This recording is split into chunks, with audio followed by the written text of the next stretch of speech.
Prime time ന്യൂസിലേക്ക് വിശദമായി ആദ്യ വാർത്ത. അംഗത്തിനൊരുങ്ങി മുന്നണികൾ.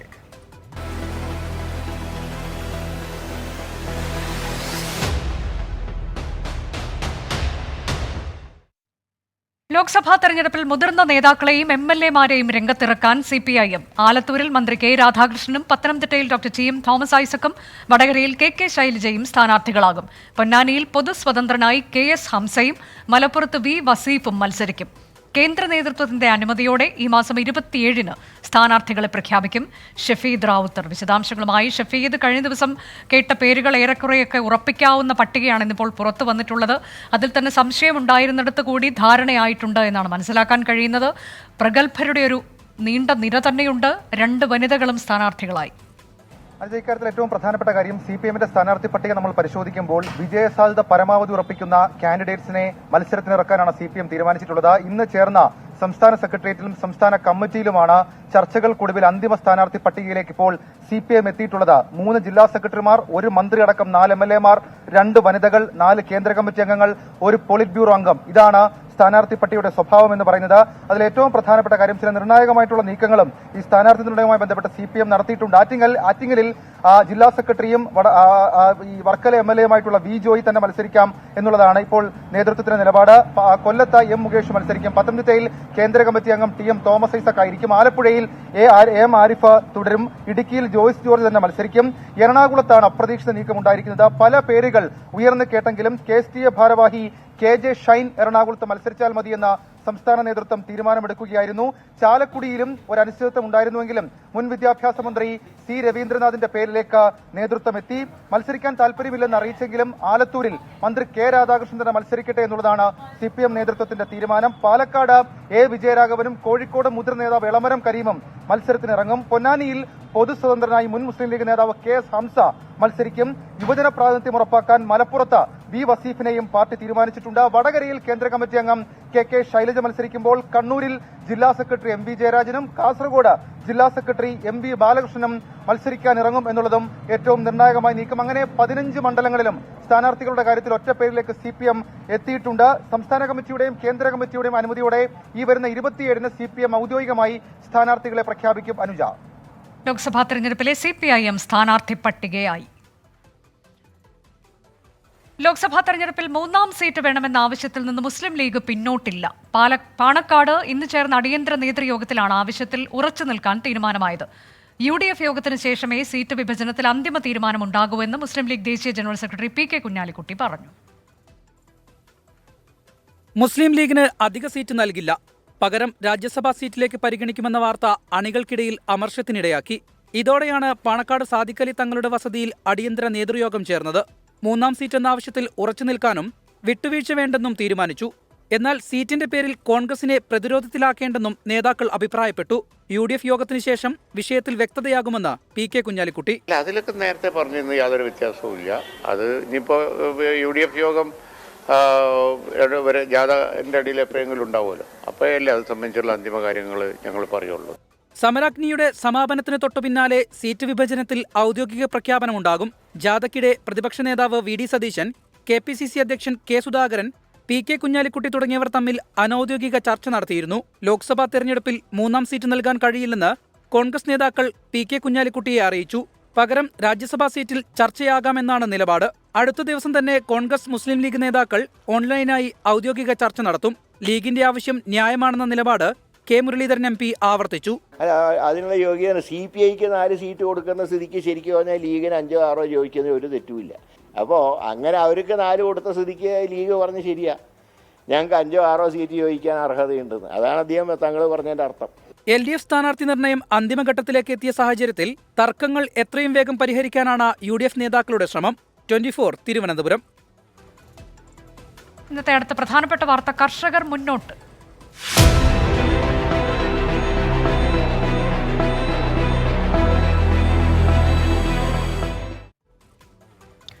കർഷകരുടെ ഡൽഹി ചലോ മാർച്ചിനിടെ ശംഭു അതിർത്തിയിൽ വീണ്ടും സംഘർഷം. കർഷകർക്ക് നേരെ പോലീസ് പലതവണ കണ്ണീർവാതക ഗ്രനേഡുകൾ പ്രയോഗിച്ചു. സമാധാനപരമായി മാർച്ച് നടത്താൻ അനുവദിക്കണമെന്ന് കർഷക നേതാക്കൾ ആവശ്യപ്പെട്ടു. കേന്ദ്ര സർക്കാർ കർഷകരെ വീണ്ടും ചർച്ചയ്ക്ക് വിളിച്ചിട്ടുണ്ട്. ഡൽഹിയിലേക്ക് നീങ്ങാൻ കർഷകർ ഒരുങ്ങിയതോടെ വൻ സംഘർഷത്തിനാണ് പഞ്ചാബ് ഹരിയാന അതിർത്തിയായ ശംഭു സാക്ഷ്യം വഹിച്ചത്. ഡ്രോണുകൾ ഉപയോഗിച്ച് പോലീസ് പലതവണ കണ്ണീർവാതക ഗ്രനേഡുകൾ പ്രയോഗിച്ചു.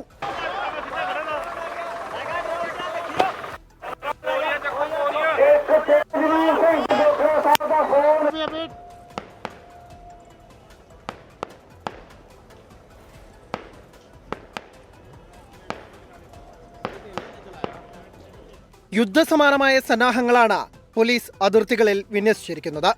എന്നാൽ മാർച്ചുമായി മുന്നോട്ടെന്ന നിലപാടിൽ തന്നെയാണ് കർഷകർ. സമാധാനപരമായി ഡൽഹിയിലേക്ക് പോകാനാണ് ആഗ്രഹിക്കുന്നതെന്നും സംഘർഷമുണ്ടായാൽ ഉത്തരവാദിത്വം സർക്കാരിനാണെന്നും കർഷക നേതാക്കൾ. അതേസമയം കേന്ദ്ര സർക്കാർ കർഷകരെ വീണ്ടും ചർച്ചയ്ക്ക് ക്ഷണിച്ചു. ऐसे किसान संगठनों के लोग हैं वो संयमता के साथ वार्ता में भाग लेकर इसका अस्थायी समाधान के क्या क्या रास्ता हो सकते हैं उस पर हम चर्चा करते हुए आगे बढ़ें और चर्चा के माध्यम से समाधान करें. പഞ്ചാബിലെ ക്രമസമാധാന നില വഷളാകുന്നത് ആശങ്കാജനകമാണെന്ന് കേന്ദ്ര ആഭ്യന്തര മന്ത്രാലയം സംസ്ഥാന സർക്കാരിന് കത്തയച്ചു. 24 ഡൽഹി. പ്രതികൾ കീഴടങ്ങി.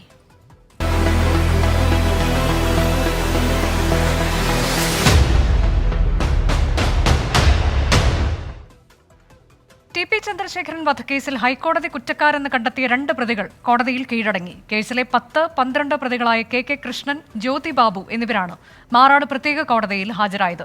വൃക്കരോഗിയായ ജ്യോതി ബാബു ആംബുലൻസിലാണ് കോടതിയിലെത്തിയത്. കെ കൃഷ്ണനെയും ജ്യോതി ബാബുവിനെയും വിചാരണ കോടതി വെറുതെ വിട്ട നടപടി കഴിഞ്ഞ ദിവസമാണ് ഹൈക്കോടതി റദ്ദാക്കിയത്. 26-ന് ഹൈക്കോടതിയിൽ ഹാജരാകാനായിരുന്നു നിർദ്ദേശം. എന്നാൽ അതിനു മുമ്പ് മാറാട് പ്രത്യേക കോടതിയിൽ ഇരുവരും കീഴടങ്ങുകയായിരുന്നു. CPIM-ന്റെ മുതിർന്ന നേതാക്കൾക്കൊപ്പമാണ് ഇരുവരും കോടതിയിലെത്തിയത്. ആംബുലൻസിലെത്തിയ വൃക്കരോഗിയായ ജ്യോതി ബാബുവിനെ സ്ട്രെച്ചറിൽ കിടത്തിയാണ് കോടതി മുറിയിലെത്തിച്ചത്. ഇരുവരും ദീർഘനാളായി ആരോഗ്യ പ്രശ്നങ്ങൾ നേരിടുന്നവരാണെന്ന് അഭിഭാഷകർ കോടതിയെ അറിയിച്ചു. ദീർഘകാലമായ ട്രീറ്റ്മെന്റ് ബൈപ്പാസ് കഴിഞ്ഞ് കുറച്ചായി, അത് കണ്ടിന്യൂസ് ആയി ട്രീറ്റ്മെന്റ്. ഇപ്പം കെ കൃഷ്ണനെ സംബന്ധിച്ചിടത്തോളം സ്വന്തമായി ഒന്നും ചെയ്യാൻ കഴിയുന്നില്ല, ഓർമ്മക്കുറവാണ്, ഒരാളെ സഹായമില്ലാതെ ഒന്നും ചെയ്യാൻ കഴിയില്ല. ജ്യോതിബാബുവിനെ സംബന്ധിച്ച് ടോട്ടലി ബെഡ് റിഡൺ ആണ്, കിഡ്നി ഫെയിലിയറാണ്, ലൈഫ് ലോങ് ട്രീറ്റ്മെൻറ്റ് ആവശ്യമുള്ളതും വലിയ നിലയിൽ മെഡിക്കൽ അറ്റൻഷൻ വേണ്ട നിലയിലാണ് അദ്ദേഹം ശാരീരിക അവസ്ഥയുള്ളത്. മെഡിക്കൽ പരിശോധന നടത്തണമെന്ന കോടതി ഉത്തരവിന്റെ പശ്ചാത്തലത്തിൽ കോഴിക്കോട് ബീച്ച് ആശുപത്രിയിൽ വൈദ്യപരിശോധന പൂർത്തിയാക്കിയാണ് ജില്ലാ ജയിലിൽ എത്തിച്ചത്. ജയിലിൽ തുടർ ചികിത്സയ്ക്ക് സാഹചര്യമില്ലെങ്കിൽ പ്രതികളെ ഇവിടെ നിന്ന് മാറ്റുന്ന കാര്യം ജയിൽ സൂപ്രണ്ടിന് തീരുമാനിക്കാമെന്ന് കോടതി വ്യക്തമാക്കിയിരുന്നു. ഇതനുസരിച്ച് ജ്യോതി ബാബുവിനെ കോഴിക്കോട് മെഡിക്കൽ കോളേജ് ആശുപത്രിയിലേക്ക് മാറ്റി. 24 കോഴിക്കോട്. ടി പി ചന്ദ്രശേഖരൻ വധക്കേസിൽ പുറത്തു വരാത്ത നിരവധി ഗൂഢാലോചനകളുണ്ടെന്ന് പ്രതിപക്ഷ നേതാവ്. അത് തെളിയിക്കാൻ കെ രമ ഏതറ്റം വരെ പോയാലും പൂർണ്ണ പിന്തുണ നൽകുമെന്നും VD സതീശൻ പറഞ്ഞു. എന്തായാലും ഒരു ഗൂഢാലോചന, ഇപ്പൊ ഈ പറയുന്ന കേസുകളുടെ അപ്പുറത്തൊരു ഗൂഢാലോചന ഇതിനുവേണ്ടി നടന്നിട്ടുണ്ട്. ആ ഗൂഢാലോചനയെ കുറിച്ചുള്ള ഒരു അന്വേഷണം നടത്തേണ്ടത് തന്നെയാണ്. അതിനുവേണ്ടി ഞാൻ പറഞ്ഞല്ലോ, ശ്രീമതി കെ രമ അതുമായിട്ടുള്ള കേസുമായിട്ട് മുന്നോട്ട് പോകുമ്പോൾ അവർക്ക് പൂർണ്ണമായ പിന്തുണ ഞങ്ങൾ. നേമത്ത് വീട്ടിലെ പ്രസവത്തെ തുടർന്ന് യുവതിയും കുഞ്ഞും മരിച്ച സംഭവത്തിൽ ഭർത്താവ് നയാസിന്റെ അറസ്റ്റ് രേഖപ്പെടുത്തി. മനഃപൂർവ്വമല്ലാത്ത നരഹത്യ ഉൾപ്പെടെയുള്ള വകുപ്പുകൾ ചുമത്തിയാണ് അറസ്റ്റ്. പ്രസവം വീട്ടിൽ തന്നെ നടത്താൻ ഭർത്താവ് നയാസ് നിർബന്ധിച്ചെന്നും വ്യാജ അക്യൂപങ്ചർ ചികിത്സ നൽകിയെന്നും പോലീസ് മൊഴികളുടെ അടിസ്ഥാനത്തിൽ കണ്ടെത്തിയിരുന്നു. കൂടുതൽ പേരെ പ്രതി ചേർക്കുന്നതും പോലീസ് പരിശോധിച്ചു വരികയാണ്. നേമം പഴയ കാരക്കാമണ്ഡപത്ത് വീട്ടിലെ പ്രസവത്തെ തുടർന്ന് യുവതിയും കുഞ്ഞും മരിക്കാനിടയാതെ ഭർത്താവ് നയാസ് ചികിത്സ നിഷേധിച്ചതിനാലെന്നാണ് പോലീസിന്റെ പ്രാഥമിക കണ്ടെത്തൽ. മരണത്തിന് പിന്നാലെ കസ്റ്റഡിയിലെടുത്ത നയാസിന്റെ അറസ്റ്റ് പോലീസ് രേഖപ്പെടുത്തി.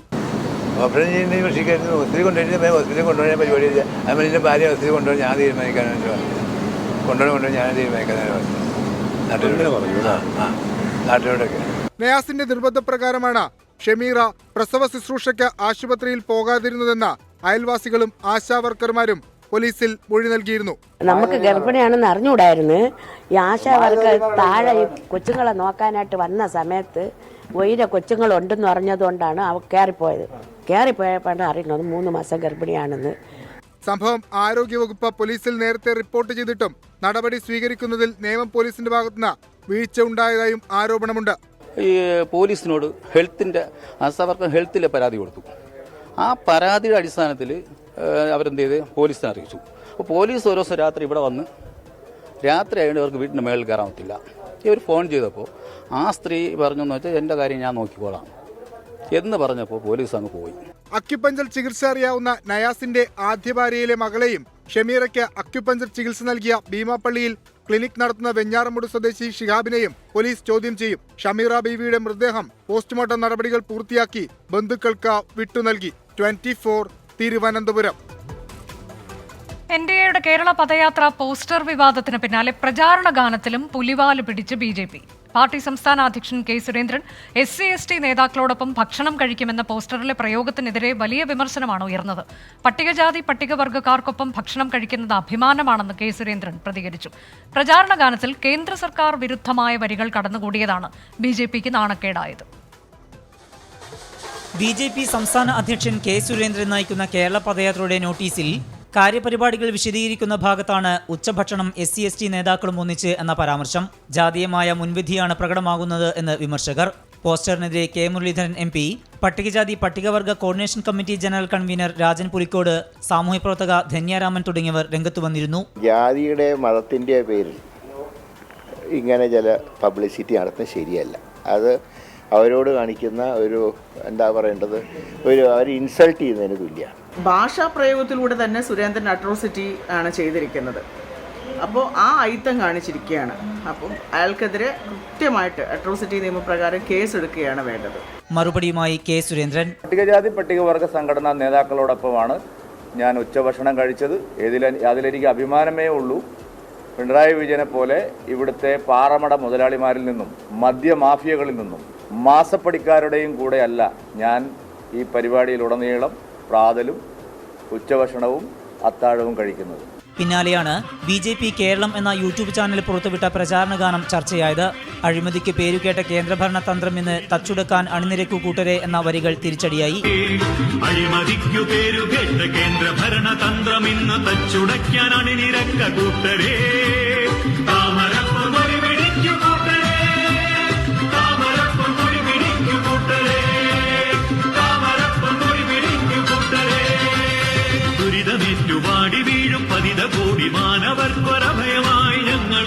പോസ്റ്റർ വിവാദവും പ്രചാരണ ഗാനവും സമൂഹ മാധ്യമങ്ങളിലടക്കം ചർച്ചയായി. 24 കോഴിക്കോട്.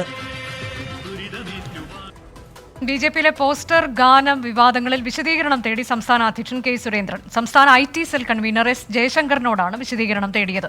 ഏറ്റവും അടുത്ത നിമിഷം വ്യക്തമായ വിശദീകരണം രേഖാമൂലം നൽകണമെന്നാണ് ആവശ്യം. 2012 V മുരളീധരൻ കേരളയാത്ര നടത്തിയപ്പോഴുള്ള ഗാനം കെ സുരേന്ദ്രന്റെ കേരള പദയാത്രയുടെ ലൈവിൽ മിക്സ് ചെയ്തത് IT സെല്ലിന്റെ വീഴ്ചയാണെന്നാണ് വിലയിരുത്തൽ. വിവാദമായ പോസ്റ്റർ തയ്യാറാക്കിയതും IT സെല്ലാണ്. ഇനി മറ്റൊരു വാർത്ത. ഹയർ സെക്കൻഡറി ഹൈസ്കൂൾ ക്ലാസുകളിലെ പരീക്ഷ നടത്താൻ പണമില്ലാത്തതിനാൽ ബദൽ നിർദ്ദേശവുമായി പൊതുവിദ്യാഭ്യാസ വകുപ്പ്. സ്കൂളുകളുടെ ദൈനംദിന ചെലവിനുള്ള ഫണ്ടിൽ നിന്ന് പരീക്ഷാ ചെലവിനുള്ള തുക കണ്ടെത്താനാണ് ഉത്തരവ്. ഫണ്ട് ലഭിക്കുമ്പോൾ പണം തിരികെ നൽകാം എന്നാണ് പൊതുവിദ്യാഭ്യാസ വകുപ്പ് വ്യക്തമാക്കുന്നത്. സംസ്ഥാനത്തെ സാമ്പത്തിക പ്രതിസന്ധി എല്ലാ മേഖലകളെയും ബാധിക്കുകയാണ്. പരീക്ഷാ നടത്തിപ്പിനുള്ള ചെലവിനായി പണം തികയാതെ വന്നപ്പോഴാണ് വിദ്യാഭ്യാസ വകുപ്പ് ബദൽ മാർഗം തേടിയത്. ഹയർ സെക്കൻഡറി ഹൈസ്കൂൾ ക്ലാസുകളിലേക്കുള്ള പരീക്ഷകൾ നടത്താൻ സ്കൂളുകളുടെ നിത്യച്ചെലവുകൾക്കായുള്ള PD അക്കൗണ്ടിൽ നിന്ന് പണമെടുക്കാനാണ് നിർദ്ദേശം. ഇതിന് അനുമതി തേടി പരീക്ഷാ സെക്രട്ടറിയും പൊതുവിദ്യാഭ്യാസ ഡയറക്ടറും സർക്കാരിനെ സമീപിച്ചിരുന്നു. ഈ കത്തിനുള്ള അനുമതിയായാണ് പുതിയ ഉത്തരവ്. സർക്കാരിൽ നിന്ന് പണം ലഭിക്കുന്ന മുറയ്ക്ക് സ്കൂളുകൾക്ക് ചെലവാകുന്ന പണം തിരികെ PD അക്കൗണ്ടിൽ തന്നെ നൽകുമെന്നും ഉത്തരവിൽ പറയുന്നു. 2023-23 വർഷം പരീക്ഷ നടത്തിപ്പിനായി ആകെ 44 കോടി രൂപയാണ് ചെലവായത്. ഈ കുടിശ്ശിക നിലനിൽക്കെയാണ് പുതിയ ഇടപെടൽ. 24 തിരുവനന്തപുരം. നടിയെ ആക്രമിച്ച കേസിൽ ഹൈക്കോടതിയുടെ നിർണായക ഉത്തരവ്. മെമ്മറി കാർഡ് ചോർന്നതിലെ അന്വേഷണ റിപ്പോർട്ട് അതിജീവിതയ്ക്ക് നൽകണമെന്ന് ഹൈക്കോടതി ഉത്തരവിട്ടു. റിപ്പോർട്ടിന്റെ പകർപ്പ് നടിക്ക് നൽകാൻ പ്രിൻസിപ്പൽ സെഷൻസ് ജഡ്ജിക്ക് ഹൈക്കോടതി നിർദ്ദേശം നൽകി. റിപ്പോർട്ട് ലഭിക്കാത്തത് ചോദ്യം ചെയ്ത് അതിജീവിത ഹൈക്കോടതിയെ സമീപിച്ചിരുന്നു. ഇതിനെ കേസിലെ 8ാം പ്രതി ദിലീപ് എതിർത്തിരുന്നു. റിപ്പോർട്ടിന്റെ പകർപ്പ് നൽകരുതെന്നും തനിക്ക് പകർപ്പ് നൽകണം എന്നുമായിരുന്നു ദിലീപിന്റെ ആവശ്യം. എന്നാൽ കോടതി ഇത് അംഗീകരിച്ചില്ല. ഇന്ത്യ മുന്നണിയുമായുള്ള സഖ്യം സംബന്ധിച്ച പ്രഖ്യാപനം നടത്താതെ മക്കൾ നീതി മയ്യം അധ്യക്ഷൻ കമൽ ഹാസൻ ഇന്ന് ചെന്നൈയിൽ നടത്തിയ 7ാം വാർഷികാഘോഷത്തിൽ സഖ്യപ്രഖ്യാപനം ഉണ്ടാകുമെന്നായിരുന്നു സൂചന. എന്നാൽ ശുഭവാർത്ത വേഗത്തിൽ ഉണ്ടാകുമെന്ന് മാത്രമായിരുന്നു കമൽ ഹാസന്റെ പ്രതികരണം. വാർഷികാഘോഷത്തിൽ സഖ്യപ്രഖ്യാപനമുണ്ടാകുമെന്നായിരുന്നു കമൽഹാസൻ നേരത്തെ നൽകിയ സൂചന. എന്നാൽ പ്രഖ്യാപനമുണ്ടായില്ല. കേന്ദ്ര സർക്കാരിനെ രൂക്ഷമായി വിമർശിച്ച കമൽഹാസൻ രാഷ്ട്രീയമല്ല രാഷ്ട്രമാണ് പ്രധാനമെന്നും പറഞ്ഞു. നിലനിൽപ്പിന്റെ രാഷ്ട്രീയം കളിക്കാൻ മക്കൾ നീതി മയ്യം ഇല്ലെന്നും Kamal Haasan. Party politics and think about the nation. Anybody who thinks selflessly about the nation, my Makkal Needi Mayyam will be part of it.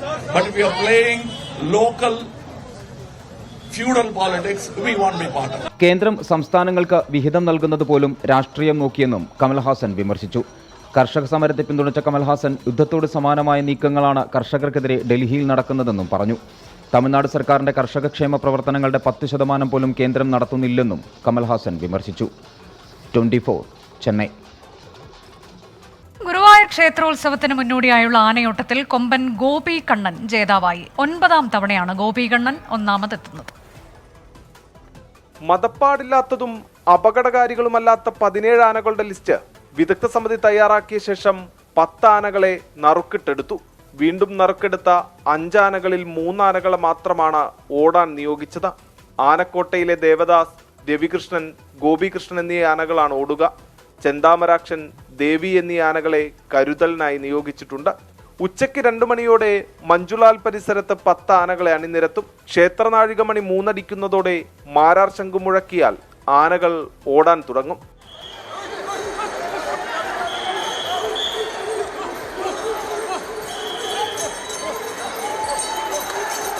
ആദ്യം ഓടിയെത്തി ക്ഷേത്രമതിൽക്കെട്ടിനകത്ത് പ്രവേശിക്കുന്ന ആനയെയാണ് വിജയിയായി പ്രഖ്യാപിക്കുക.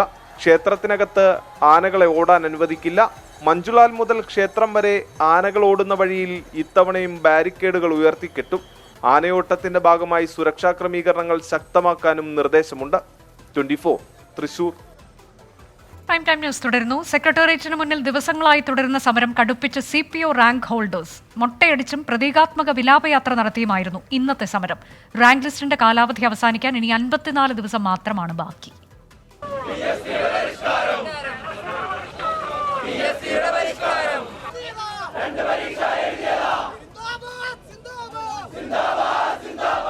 കഴിഞ്ഞ 10 ദിവസമായി സെക്രട്ടേറിയറ്റിന് മുന്നിൽ തുടർന്ന സമരമാണ് ഇന്ന് മറ്റൊരു തലത്തിലേക്ക് കടന്നത്. സെക്രട്ടേറിയറ്റിന് മുന്നിൽ തലമുണ്ടനം ചെയ്ത് ഉദ്യോഗാർത്ഥികളുടെ പ്രതിഷേധം. ഒപ്പം പ്രതീകാത്മക ശവമഞ്ചയാത്രയും.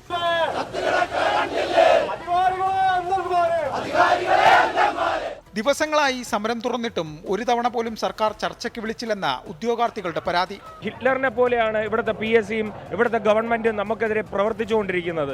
ഇങ്ങനെ ഓരോ ദിവസവും ഓരോരോ ഫാൻസി ഡ്രസ്സ് കാണിക്കാൻ വേണ്ടിയിട്ട് നമ്മൾ ഫാൻസി ഡ്രസ്സിന് കോമ്പറ്റീഷന് വേണ്ടിയിട്ട് നടക്കുന്ന ആൾക്കാരല്ല. നമ്മളിവിടെ പല പല ഫാൻസി ഡ്രസ്സ് ഈ 10 ദിവസത്തിനകത്ത് ഇപ്പം നടക്കുന്നുണ്ട്.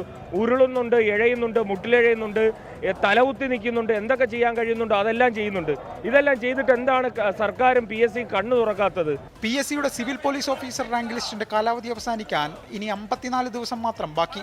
റാങ്ക് ലിസ്റ്റിൽ പലരുടെയും പ്രായപരിധി കഴിഞ്ഞു. നമ്മൾ കഷ്ടപ്പെട്ട് ഈ പറഞ്ഞ 5 വർഷം കൊണ്ട് കാത്തിരിക്കുന്ന ലിസ്റ്റാണ്. 2019 തുടങ്ങിയ പ്രയത്നമാണ് ഈ ഒരു ലിസ്റ്റിൽ വന്നത്. 19 പഠിച്ചു തുടങ്ങി, 20 കോവിഡ് വന്നു, അങ്ങനെ 21 എക്സാം പ്രിലിംസ് തുടങ്ങി, 22 മെയിൻസ്, അത് ഫിസിക്കല്, അങ്ങനെ റിസൾട്ട് വന്നു. വീണ്ടും 1 വർഷം റിസൾട്ടിന് കാത്തിരുന്നു. ഇപ്പൊ ലിസ്റ്റ് ചെയ്ത് ഇനി 1 മാസമേ ഉള്ളൂ. ആവശ്യത്തിൽ തീരുമാനമാകും വരെ സമരം തുടരാനാണ് ഉദ്യോഗാർത്ഥികളുടെ തീരുമാനം. 24 തിരുവനന്തപുരം. വയനാട് മാനന്തവാടിയിൽ ഇറങ്ങിയ ആളെ കൊല്ലിക്കാട്ടാന ബേലൂർ മഖ്നയെ വെടിവെക്കാൻ ഹൈക്കോടതി അനുമതി നൽകി. ജനവാസ മേഖലയിലെത്തിയാൽ ഉചിതമായ സ്ഥലത്ത് വെച്ച് വെടിവെക്കാനാണ് കോടതിയുടെ അനുമതി. ഇതിനായി കേരള, കർണാടക വനംവകുപ്പുകൾ സംയുക്ത പദ്ധതി തയ്യാറാക്കണമെന്നും ഹൈക്കോടതി നിർദ്ദേശിച്ചു. നിലവിൽ കർണാടക വനമേഖലയിൽ കഴിയുന്ന ആനയെ നിരീക്ഷിക്കാൻ പോയ കേരള ദൗത്യ സംഘത്തെ കർണാടക വനംവകുപ്പ് തടഞ്ഞു. Justice AK Jayasankaran Nambiar, justice P Gopinath എന്നിവരടങ്ങിയ ഡിവിഷൻ ബെഞ്ചാണ് ബേലൂർ മഖ്നയെ മയക്കുവെടിവെക്കാൻ അനുമതി നൽകിയത്. ജനവാസ മേഖലയിൽ ഇറങ്ങിയാൽ അനുയോജ്യമായ പ്രദേശം ലഭിക്കുകയാണെങ്കിൽ വെടിവെക്കാനാണ് നിർദ്ദേശം. ആനയെ വനത്തിൽ കയറി വെടിവെക്കാൻ നിയമം അനുവദിക്കുന്നില്ലെന്നും കോടതി നിരീക്ഷിച്ചു. ആനയെ വെടിവെക്കാൻ കർണാടക, കേരള വനം വകുപ്പുകൾ സംയുക്തമായി പദ്ധതി തയ്യാറാക്കണം. വന്യജീവി ശല്യം തടയാൻ അയൽ സംസ്ഥാനങ്ങളുമായി യോജിച്ച പ്രവർത്തനം വേണമെന്നറിയിച്ച കോടതി വയനാട്ടിലെ ഫെൻസിംഗ്, കിടങ്ങുകൾ എന്നിവയുടെ രൂപരേഖകൾ ഹാജരാക്കാനും ആവശ്യപ്പെട്ടു. ആനയെ വെടിവെച്ചു കൊല്ലണമെന്നാണ് ജനവികാരമെന്ന് ജില്ലാ കളക്ടർ രേണുരാജ് ഹൈക്കോടതിയെ അറിയിച്ചെങ്കിലും അനുമതി നൽകാൻ കളക്ടർക്ക് സാധ്യമല്ലെന്ന് കോടതി ചൂണ്ടിക്കാട്ടി. നിലവിൽ ആന കർണാടകത്തിലെ നാഗർഹോള വനമേഖലയിലാണുള്ളത്. ആനയെ നിരീക്ഷിക്കാൻ പോയ കേരളത്തിന്റെ ദൗത്യസംഘത്തെ കർണാടക വനം വകുപ്പ് തടഞ്ഞു.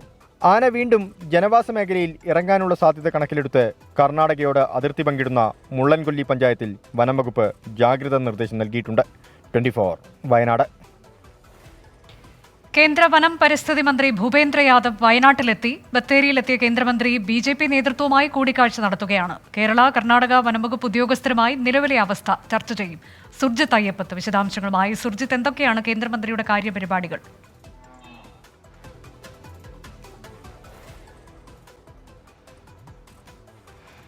അനുജ, BJP നേതാക്കളുമായുള്ള കൂടിക്കാഴ്ച പൂർത്തിയാക്കി. അദ്ദേഹം ഇപ്പോൾ വാഗേരിയിലെ മൂടക്കൊല്ലിയിലെ കടുവ ആക്രമണത്തിൽ കൊല്ലപ്പെട്ട പ്രജീഷിൻ്റെ വീട്ടിലേക്ക് എത്തുകയാണ്. ആ ദൃശ്യങ്ങൾ നമുക്കിപ്പോൾ കാണിക്കാൻ കഴിയും. അദ്ദേഹം ഇവിടേക്ക് എത്തുന്നു. എന്തായാലും അതിനു മുമ്പ്, അതായത് നേരത്തെ അദ്ദേഹം ഒരു 5 മണിയോടുകൂടിയാണ് വയനാട്ടിൽ എത്തിയത്. വയനാട്ടിൽ അതിനുശേഷം BJP നേതാക്കളുമായി കൂടിക്കാഴ്ച നടത്തി.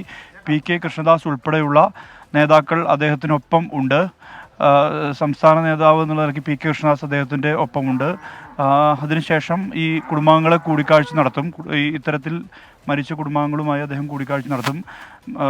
ഇതിനുശേഷം അദ്ദേഹം പോകുന്നത് പാക്കത്തേക്കാണ്. പാക്കത്തെ പോളിൻ്റെ വീട്ടിൽ സന്ദർശനം നടത്തും. പോളിൻ്റെ വീട്ടിൽ എത്തിയ ശേഷം അജീഷിൻ്റെ വീട്ടിലും അദ്ദേഹം ഇന്ന് പോകുന്നുണ്ട്. നാളെ കളക്ട്രേറ്റിൽ അവലോകന യോഗം ചേരുന്നുണ്ട്. ആ അവലോകന യോഗത്തിൽ അതിനുശേഷം കൃത്യമായ രീതിയിൽ എന്തൊക്കെ പദ്ധതികളാണ് കേന്ദ്ര സർക്കാർ ഇതുമായി ബന്ധപ്പെട്ട് നടപ്പാക്കുന്നത് എന്നുൾപ്പെടെയുള്ള കാര്യങ്ങൾ വിശദീകരിക്കും. അതുമായി ബന്ധപ്പെട്ട വാർത്താ സമ്മേളനം നാളെ അദ്ദേഹം നടത്തുന്നുണ്ട്. കളക്ട്രേറ്റിലാണ് ഇതുമായി ബന്ധപ്പെട്ട യോഗം നടക്കുന്നത്. അതായത് ഉദ്യോഗസ്ഥ തലത്തിലുള്ള യോഗമാണ് നടക്കുന്നത്. ഈ ജില്ലാ ഭരണകൂടവും ഒപ്പം തന്നെ വനംവകുപ്പ് ഉദ്യോഗസ്ഥരുമെല്ലാം തന്നെ ഈ യോഗത്തിൽ സംബന്ധിക്കും. ഇതിനുശേഷം എന്തൊക്കെ പദ്ധതികളാണ് നടപ്പാക്കാൻ പോകുന്നത് എന്നുൾപ്പെടെയുള്ള കാര്യങ്ങളിൽ അദ്ദേഹത്തിൻ്റെ ഭാഗത്തു നിന്നും പ്രതികരണം ഉണ്ടാകുമെന്നുള്ളതാണ് വ്യക്തമാവുന്നത്. ഇന്ന് രാവിലെ ബന്ദിപ്പൂരിലും അദ്ദേഹം സന്ദർശനം നടത്തിയിരുന്നു. ബന്ദിപ്പൂരിൽ സന്ദർശനത്തിന് ശേഷമാണ് അദ്ദേഹം ഇവിടേക്ക് എത്തിയത്. ഈ മുതുമല ടൈഗർ റിസർവും ഒപ്പം തന്നെ ബന്ദിപ്പൂർ ടൈഗർ റിസർവും വയനാട് വന്യജീവി സങ്കേതവും ഉൾപ്പെടുന്ന കോറിഡോർ, ആ കോറിഡോറിൽ നടപ്പാക്കാൻ ഉദ്ദേശിക്കുന്ന പദ്ധതികളെ സംബന്ധിച്ചുള്ള ഒരു പ്രഖ്യാപനം കൂടി നാളെ ഉണ്ടാകും എന്നുള്ള തരത്തിലുള്ള വിവരമാണ് ലഭ്യമാവുന്നത്. എന്തായാലും ഈ സംസ്ഥാന സർക്കാർ വലിയ രീതിയിലുള്ള വിമർശനം, പ്രത്യേക രീതികൾ ഇറങ്ങുന്ന കേന്ദ്ര വനം പരിസ്ഥിതി മന്ത്രി ഭൂപേന്ദ്ര യാദവ് വയനാട്ടിലെത്തി. അദ്ദേഹം BJP നേതൃത്വവുമായി കൂടിക്കാഴ്ച നടത്തി. ഇനി വന്യമൃഗ ആക്രമണത്തിൽ കൊല്ലപ്പെട്ടവരുടെ കുടുംബാംഗങ്ങളെ സന്ദർശിക്കും. നാളെ എന്തൊക്കെ പദ്ധതികൾ കേന്ദ്ര സർക്കാരിന്റെ ഭാഗത്തു നിന്നുണ്ടാകും എന്നതിലൊരു വിശദീകരണം വാർത്താ സമ്മേളനത്തിലുണ്ടാകും. പ്രൈം ടൈം ന്യൂസ് അവസാനിക്കുന്നു.